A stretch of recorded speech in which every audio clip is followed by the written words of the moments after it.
Ogdensburg lawmakers have approved changes to the city charter. 7 News reporter Thomas Caffarella explains what's being changed.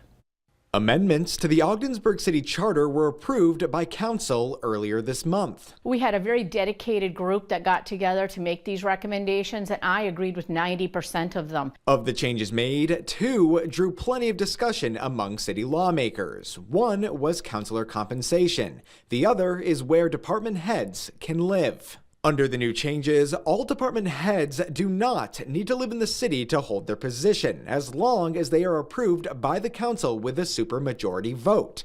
Mayor Mike Tooley says the goal is to broaden the applicant pool and find the best fit candidates for future openings. It's more important to make sure we have these positions filled than to lose candidates because for whatever reason they choose to remain in their community. Councilor Jennifer Stevenson supports the change, but believes the city manager should be required to live in the city. They're the chief budget officer. They make many decisions that affect the quality of life of citizens and therefore should be experiencing the same quality of issue lives. Moving to money, the charter brings a pay bump for city lawmakers. Councilors will receive $5,000 a year, up from $3,500, and the mayor will receive $10,000 a year, up from $7,500.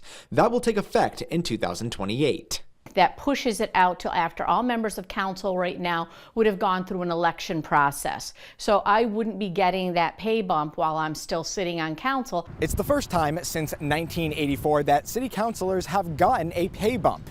Back then, $3,500 would be worth around about $11,100 today, and $7,500 would be worth more than $23,000 today as well. That's according to an inflation calculator from the U.S. Bureau of Labor Statistics. The average of the other municipalities, Ogdensburg's compensation will still fall below the average of the communities we were compared to. But maybe it will entice people to consider a run. Not that any of us are serving for money, by the way, okay? Tooley says it will take 45 days from the day of the approval for the changes to take effect. Thomas Caffarella, 7 News.